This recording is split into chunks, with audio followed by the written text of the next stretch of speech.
paano mag-hide ng Instagram post from other people without blocking them. So punta lang kayo sa may Instagram application. At dito, click nyo itong profile sa kanang babang bahagi. Dito sa may profile, click nyo itong 3 line na nasa kanang taas na bahagi. Mapupunta kayo dito sa may settings and activity. Scroll down nyo lang yan. Then punta kayo dito sa may how others can interact with you.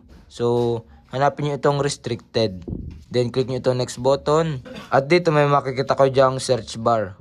So yan, may nakalagay din dito, you haven't restrict anyone. So wala ka pang nare-restrict or para hindi makita ang iyong post sa iyong Instagram account. Mag-search lang kayo dyan ng tao na ayaw nyong makita ang inyong post. Ayan, ano ba natin is ito? Click nyo lang yung restrict. Automatic na yan, account restricted. Ibig sabihin, hindi na nito makikita yung aking pinopost sa aking Instagram account kahit hindi ko siya binablock. Ganun lang kadali kung paano mag-hide ng Instagram post from other